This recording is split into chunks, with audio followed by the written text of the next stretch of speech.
Hey, what's going on, guys? It's Modern, and today I'm going to be showing you how I built my first team for Road to the Top. Before we begin, I just want to say that I'm going to be doing one of these videos for every team that I use throughout the season, so whenever I use a new team on Battle Spot, after I'm done using that team, I'll go and make a little report like this on them, just showing you guys how I built the team, as well as after any major events, so let's say a regional or something, as long as there's not like 2 regionals in a row. If I'm only going to one regional in a certain part of the circuit, so like let's say within a 1 or 2 month span, then yeah, I'll go and take the time to go and show you guys, because there's a good probability that I'm not using the same team. I just think that making a video like this will help you guys out if you're either having a difficult time transferring over from 16 to 17, or if you're just having troubles with team building in general. Hopefully going through this process with you guys will just give you a little bit of insight in what you should be doing when you're team building for this format. So when I started team building for this team, which by the way was happening like a couple weeks before the game actually came out, so a lot of these ideas are from before like we even knew what half of these Pokemon did, or at least half of the new Pokemon. But I decided to start with Tapu Koko just because, in my opinion, it looked like probably one of the strongest Pokemon in the format, hands down.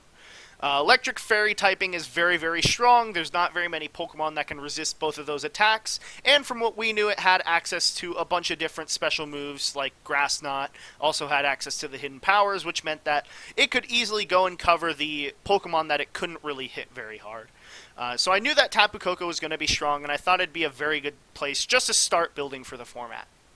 I decided to go with choice specs. This was something that I decided, again, like, I actually think I decided that before the rest of the team was even made. But to me, I think choice specs is a very good move, or a very good item, just because it gives you the ability to have a 4th attacking move. And in Tapu Koko's case, that is very, very good because it gives you room to run either a hidden power or, like I was saying, and also what I'm running on here is Grass Knot. Just so you can hit ground types very, very hard. Hidden Power Ice is obviously better against Garchomp, but against other ground types, Grass Knot was just very, very good. I also found that I had issues against people who ran the Rogue Gastrodon, which isn't, in my opinion, like too super good in this format. It might have some potential, but it gave the team issues, and I didn't want to have issues for my series. I didn't want to run into, like I said, that Rogue Gastrodon and like instantly lose because of it. So I decided that I'd go with Grass Knot over Hidden Power Ice. Dazzling Gleam was doing enough damage to Garchomp anyways.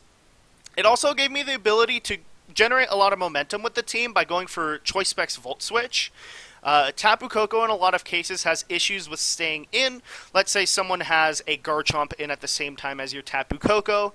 Tapu Koko just naturally can't one-hit KO Garchomp, and if they're running something like Assault Vest or maybe Focus Sash like I'm running on this team, then you're not going to get the one-shot on them. They're going to one-shot you. You're not going to be in a good position. So Volt Switch gives you the ability to just switch out, keep your momentum, generate a little bit of damage to, like I said, keep up your momentum, and yeah, like that was the whole goal of this Tapu Koko, is just generate momentum with the team, switch into Pokemon that give you a better matchup. You could switch into Celesteal if you want to play defensively. You could switch into Gyarados for Intimidate. Just a couple of different options that were really, really cool. Next up, when I was building the team, I actually added both Garchomp and Gyarados in at the same time.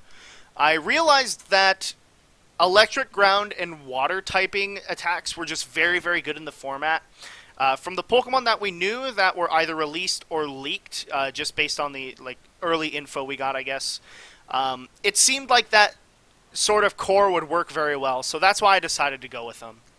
Garchomp, I decided on using Focus Sash as the item just because a lot of people were running Pokemon like Tapu Lele, people were running HP Ice on Tapu Koko, people were running just random Ice types, things that could one-shot Garchomp. And so it just made sense to me, put Focus Sash on it, it's not going to get one shot. And I believe in the 5 episodes that I have with this team, it actually saved me quite a few times. And I believe it won me most of the games that it happened to. So, like, I don't know. I think Focus Sash is very good on it. Some people might argue otherwise, but I beg to differ. It gave me a lot of easy wins because I could just set up for it in the end game. Can't get one shot, I can, like, 2-shot other Pokemon. And yeah, it just worked. The moveset is pretty standard. Earthquake, Dragon Claw, and Protect are just staples on Garchomp. If you go look at any other format that Garchomp was used, everyone was using those moves on it. The only sort of oddball move was Poison Jab. And that was actually because I wanted a separate answer to Tapu Bulu on my team, and I didn't really find Rock Slide to be overall very useful for the team either. So Poison Jab just gave me that little bit of extra damage against Tapu Bulu, and I guess against Tapu Lele too if I didn't want to go for Earthquake or something. So gave me a single target option to hit the Fairy types hard. And like I said, at the same time, I decided to add Gyarados just because of the coverage that Ground and Water provide. Also worth noting that they're both very good typings against Marowak, which naturally walls Tapu Koko. But Gyarados in particular, for this set, since I was using Choice Specs on Tapu Koko, I decided I'd go with Life Orb as my item on Gyarados.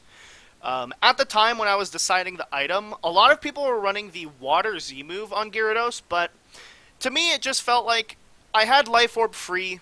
Life Orb sort of did the same thing whenever I was attacking with a water move, especially at +1 anyways. Like, the only time it really didn't do the same thing was if I could, like, one-shot a Celesteal or something.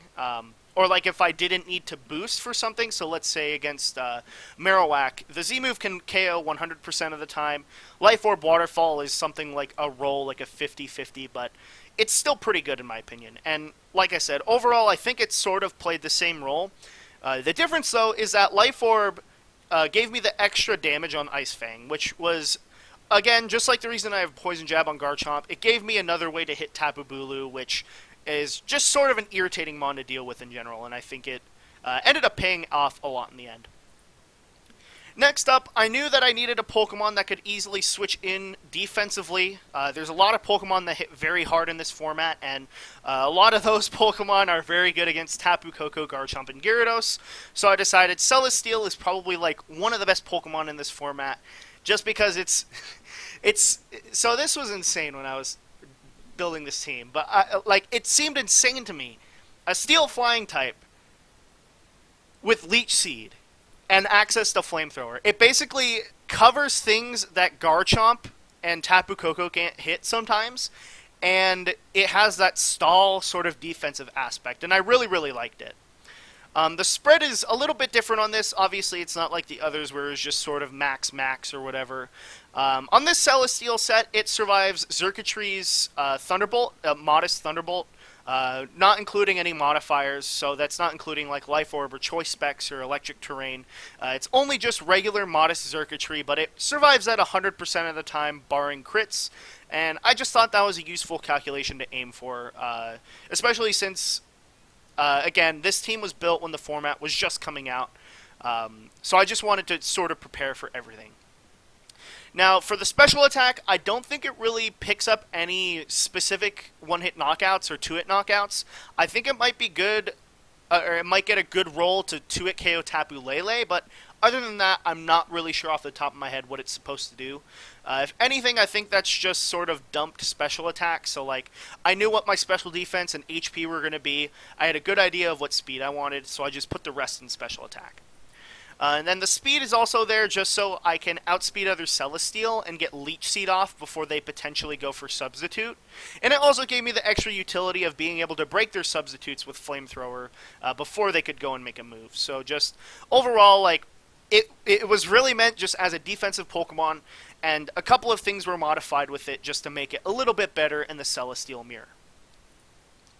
For Weavile, this is actually probably my favorite Pokemon on the team, hands down. The Dark Z move is by far, in my opinion, like one of the best Z moves to use in the format, just because you can one-shot certain Trick Room setters through Intimidate, which, like, the fact that you can just KO them in the first place is amazing. The fact that you can KO them through Intimidate is absolutely insane. There was also a little bit of extra utility with the Dark Z move, because normally I would just use it with Throat Chop for damage, but I could also use it with Z, or I could use Z Taunt, which increases my attack by 1 stage. And in some cases, let's say I lead like Weavile Tapu Koko, which is, I think, my most common lead with the team.